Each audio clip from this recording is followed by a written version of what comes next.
On a Friday night in East Texas, if you buy a ticket at the front gate of any high school stadium or gym, you can get a first-hand look at the area's sports talent. Or you can just go online. Back in my time, you had to know somebody who went through it, but now you can go to YouTube, you can go to Twitter, you can go to Instagram. I mean, you can go to the internet and you can pull up anything on anybody. John Tyler head football coach Rickland Holmes was recruited by the Oklahoma State Cowboys and was a redshirt freshman in 1998. He says the exposure his kids get today dwarf anything he experienced in his high school days. The only thing we really had was the Dave Campbell magazine. And you know, if you made the Dave Campbell magazine, that was like being a five-star recruit on Rivals right now. You used to hear stories all the time of players who were unheard of in high school. You don't hear near as many of those kind of stories. Probably not a player out there that we can't go pull up something on the internet and access their abilities. Throw it on, YouTube, or you can even put a little video clip on your Twitter, and everybody can see it. Ford Tough Player of the Year and star quarterback and pitcher for the White House Wildcats, Patrick Mahomes, can testify to the power of online interaction.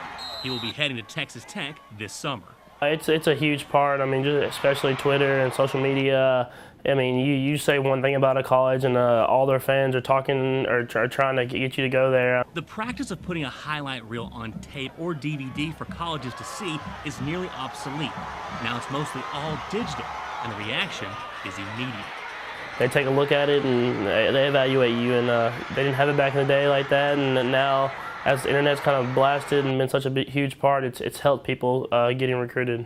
The exposure for high school athletes in today's digital climate is unparalleled, allowing recruiters to take notice of players in smaller and at one time forgotten programs. You went to a place who historically had, Earl Campbell and places like that, and that's where you went to recruit. And now it's opened up to where now some of your smaller school athletes are probably getting a little more exposure than what they would have before. With competition so high and access readily available for all schools, many colleges are pressed more and more to sign their guy before anyone else, adding to a rise in early commitments, a practice which some coaches say is hurting the high school game.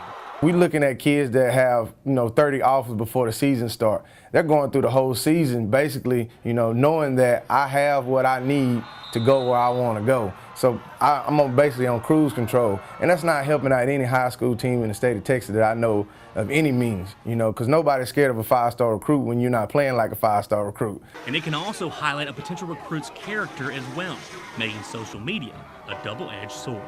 Twitter's like money. It's neither good nor bad. It's how you use it. And in many cases, what these athletes post online can negate their greatness on the field.